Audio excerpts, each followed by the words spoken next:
services. So, to be honest with you, for the next, I would say maybe 3 years, 4 years, that's going to basically be the New York Knicks starting front court. So, like it or don't like it, you're going to have to deal with it at this particular point. I mean, it doesn't bother me. I mean, it's a sad situation, because with that particular front line, man, you're not a 7th seed team. Okay, Doug, Jay Grizzy here. What's good, player? Hey, man, ain't nothing good. You saw your man last night. Man, I was hurt. I was hurt, but I was drinking my blues away last night, dog. You know when you said some real. How crazy it was. I usually listen to New York sports radio during the afternoon. Right. And I ain't cut it on nothing in New York. Yo, you said something real interesting about the front line because honestly, contrary to what Big Rue saying, the front line is there. What disappoints me throughout ever since Jeremy Lin went out, and Jeremy Lin is not the pill that's going to solve the Knicks' backcourt problems, but Baron Davis, although he has flashes of brilliance of Baron Davis when he was in Charlotte and New Orleans, he's a shell of himself. And that backcourt, it gets eat up. You can tell by just looking at how many breakaways LeBron got. When LeBron posts up, Landry Fields is decent, don't get me wrong, but he's more of a role player. If we don't get a good, solid number 2, I swear to God, if we don't get a number 4 seed or something so we can get out of that bottom tier in the conference, because I'd rather get swept in the second round than the first round, right?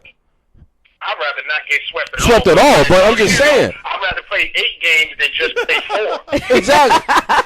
Yo, my frustration, I mean, me and you both were frustrated with the Knicks, and I put it on, I mean, I'm thinking back in long term because the players play the game, but I'm thinking about that run before D'Antoni got let go where we lost like 9 of 10 or whatever. D'Antoni was not the answer, and they should have got rid of him at the beginning of the season, let alone the middle of the season.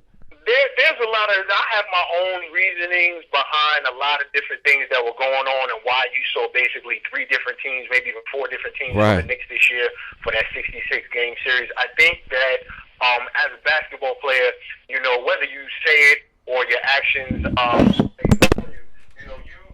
you want to be held accountable. And under the D'Antoni system, defensively and even other parts of the game, you're not necessarily being held accountable. Right. Whereas when Woodson came into the door, he basically pulled the top 2 players, Amari Stoudemire and Carmelo Anthony, and told them that, listen, you will be accountable. You will be held accountable for a lot of the things that you're doing. And if you just look at how Carmelo played, it's almost like 2 different people. 2 different people. You look at the first half of the season, then you look at how Carmelo has played since D'Antoni has left. It's just like 2 different people. But I also contribute that to, I don't personally think that Carmelo Anthony was in shape when he came in. Right.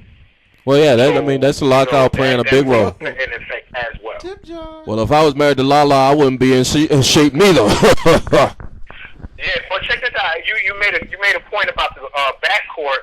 I know this is basically said after the fact, but how different of a team or how different would this series be if we had someone like a Jeremy Lin that was able to penetrate? Yes. Whereas now, instead of having Amari Stoudemire shooting the 12-footer, the 10-footer, or the elbow jump shot, now you got Amari Stoudemire basically just turning and dunking on people where he's getting the ball in the breadbasket, under the basket or closer to the basket. Right. So there's a lot of different things that you could look at, but to be a realist right now, we're down 0-2. Well, the Knicks are down 0-2, and go home to New York and hopefully. No, we're gonna two it up. We're gonna tie it up when they get back to the Garden. We're gonna tie it up. Here's why. I mean, I know it's a far stretch for me to say that, but here's why.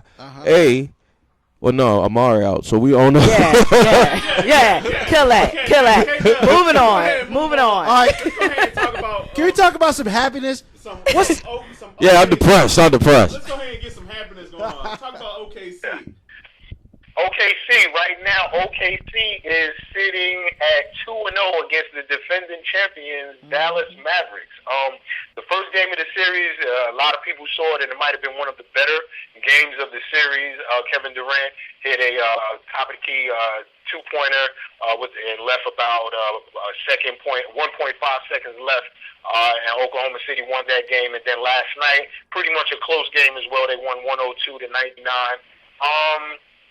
playing against the defending champions. I guess, hey, if I was saying that OKC was one of the better teams in the league, and right now playing against the defending champions, they're showing that. It's going to be interesting to see how things filter out as far as the next round, because if I'm not mistaken, if they were to move on as well as San Antonio, no, I'm sorry, I apologize. If they were to move on, they would basically play the winner of the Denver-LA Lakers series. Well, let me Wow. ask you this. Good segue for the Lakers. Well, we're not going to get to the Lakers just yet. Haters over here. Haters. I noticed Haters. a lot of frustration in Dirk's game last night. You think that's going to carry over? He was 10 for 18. Well, it could carry over. I don't think so, because a lot of things change when you change courts and go back home. You go to somewhere that's familiar. You're back in a familiar environment. Let's not discount the fact that they are the defending champions. Who's the center for OKC? Exact personnel, but they're still the defending champions. You got a Hall of Famer, Jason Kidd. You got a future Hall of Famer, Dirk Nowitzki. You have Jason Terry, who's one of the better six-men coming off of the bench and what have you. So I think that it'll be a different game when they play again. I'm not ready to say who I think would win the game. But with Dirk, some frustration, because a lot of things that they were used to is not happening.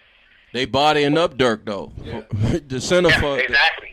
But here's the thing. Before last year, that was the MO on Dirk. All Get right. him frustrated, body him up, shoot him a couple of, elbows, so on and so forth. Get him out of his game. And I think that everybody is starting to remember that was the case a few years back. Now we're going to talk about the Lakers, because I want to talk about them. I mean, I want to talk about Better World. There's really not much to talk about. My boy had a triple-double, 10 blocks. Kobe did 31. It was kind of ho-hum on Saturday. You don't miss Ron Artest? Do we miss Meta World Peace? I don't know. Ask Denver we miss Meta World Peace. We'll talk about that. 18. Do I think we miss him? We'd like him to be there. We'll miss Jordan Hill too. We like him to be there, but we're going to destroy Denver. Something wrong with Ron. It's not even a question. Denver couldn't stop two kids on a playground. Yeah, Denver's going to get out of there. Swept. I personally think that George Karl will make the necessary adjustments, and I won't say necessarily that they will win tonight, but I think that it may be a more competitive game, and I really would not be surprised if you guys left LA and went to Denver and it was 1-1. Right. I have a lot of confidence in Coach Karl or what have you. The one thing that I noticed that the Lakers did not do was allow the top scoring team in the league to basically run. And we see that when you cut down their running, they only scored 88 points. It's funny. One thing we didn't talk about at all this season, well, I talked about it, was the Lakers' defense has vastly improved over the past couple of years, and that's a testament to Mike Brown. He doesn't need to teach him how to score. He needs to teach him how to play defense, and I think he does very well doing that. Mike Brown was in San Antonio under Greg Popovich, and that was one of the staples of San Antonio while he was there, was that the defense. So, yeah, you're absolutely right, man. Look at Bynum. Shit, he had 10 blocks the other day. And only 10 points. He just said, you know what, y'all not scoring today. I'm done. And if he plays like that, Bynum he's playing as if he is the best center in the league right now. Who's the starting center for Denver, man? Who's starting center for Denver? Mozgov? What? I could post up Denver center, man. Right? They're a very small team. Fareed is actually their post player, but also actually you have a very raw JaVale McGee. I'll say this, and I'm going to say it today, being May 1st.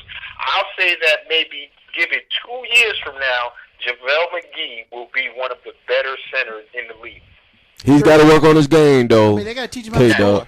He got to be in the gym all day or something. Listen, you have the right coach there, and you have more of a professional team in Denver. If you compare Denver to Washington, they didn't even have any leadership in Washington. Right. Whereas Denver, now you got a Hall of Fame coach, you got players, and you got a lot of veterans, which was definitely missing in Washington. So I would say that if he's really about his game, he'll be one of the better centers in the league. Give it about another 2 to 3 years.